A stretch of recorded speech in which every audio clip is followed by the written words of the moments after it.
About 2 weeks ago now, I went on retreat.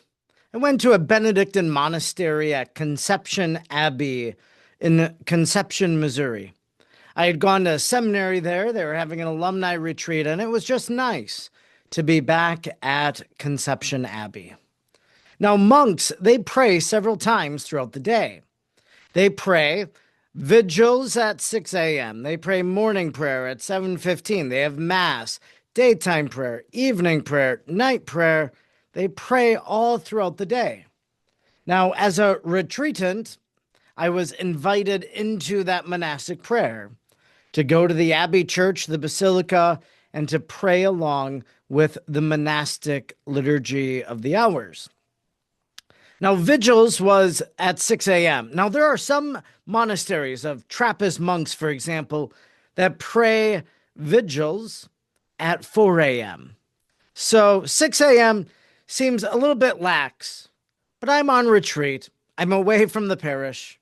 I thought 6 a.m., that's a little early.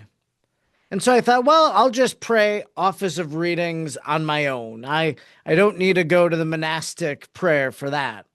So each day I went to the 7:15 morning prayer in the Basilica. Well, the Vigils prayer begins what is called the invitatory psalm. There's an antiphon, a little verse, and then there's a psalm, usually a call to worship song, something like, "Come, let us bow down and worship, bending the knee before the Lord our Maker, for he is our God and we are his people, the flock he shepherds." And so I would pray the invitatory psalm before I would go to morning prayer, kind of to catch up, if you will. And one day, as I prayed that psalm and I prayed the antiphon was, "Let us go rejoicing to the house of the Lord." And when I prayed those words, and then I left the guest house and I started walking to the Abbey Church, to the Basilica, I began mulling over that antiphon. Let us go rejoicing to the house of the Lord. I wondered, am I going to morning prayer rejoicingly right now? Is there joy in my heart because I get to go sing and recite the Psalms and begin this day in prayer? Am I rejoicing because of that? I was tired. Maybe I wasn't rejoicing. And so each time I would leave the guest house and I'd go to the church, whether it was for mass or for evening prayer, I kept asking myself, am I going rejoicing? I think that's a good question for all of us to think about our disposition as we come to mass, as we go to prayer. What is my disposition? Let us go rejoicing to the house of the Lord. As I was going into the church, or anytime I go to a church, I should go rejoicing because the Lord is there. He dwells there in the blessed sacrament. And so Sunday Mass, as we come to Mass week after week or daily for some people, do I do so rejoicing? Now, there are lots of things that can impact our disposition. For example, some friends of mine, they lost their father, their grandfather this past week. And so as they go to Mass, they're going to be a bit sad. And so maybe they go to the house of the Lord with sadness in their heart. But hopefully as they're there, the Lord turns that sadness and maybe they begin thinking, well, my loved one has gone rejoicing to the house of the Lord. Sometimes the things that happen in our life impacts whether we go rejoicing to the house of the Lord. Maybe I am filled with anxiety and worry about something, and so that's preventing me from going rejoicing to the Lord. Maybe think about, when's the last time I came to church rejoicing with joy in my heart? Sunday Mass, it's an obligation. And maybe we do so, we come with dread rather than joy. There's many other places I'd rather be on opening weekend of deer hunting. I would rather be, in the deer stand. There's a home Packer game. I would rather be at Lambeau Field right now, or getting ready, or now I'm going to be rushed. All of these things affect our disposition.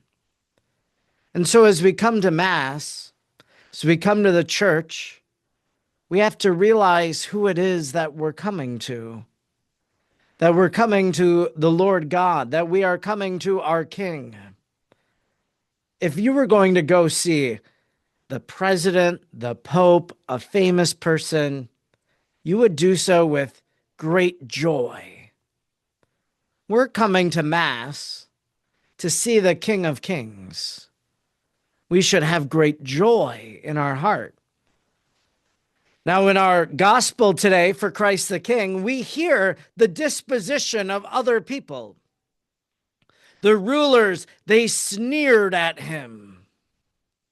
And so they came to Jesus and disregarded him. They sneered at him, made awful comments. Others jeered at him. They come not with sincerity, but to, again, make fun of him. The one person crucified on the cross mocks him. But there was one individual, the other man hanging on the cross, that he recognized who Jesus was. And he says, "You've committed no crime. You're innocent. Remember me, Jesus, when you come into your kingdom." To make that request, he realizes that Jesus is a king entering the heavenly kingdom that very day. And Jesus says to him, "You don't have to be remembered. You're going to walk hand in hand with me into the kingdom. Today, you will be with me in paradise." And so that good thief, as we call him, enthroned Jesus in his heart, said, "Jesus, you are my king." And as a result, he went rejoicing to the house of the Lord, to the everlasting kingdom. Let us maybe think as we enter into the season of Advent. What's my disposition Sunday after Sunday as I get ready for Christmas? Is it this joy? Am I coming, preparing my heart with joy so that I can welcome and rejoice at the birth of the infant King at Bethlehem once again? Whatever our disposition is today, let us ask the Lord to change it so that we might have joy and that we might go rejoicing into the house of the Lord, not only now at our present church, but when the Lord calls us home, that we will go rejoicing to see our King.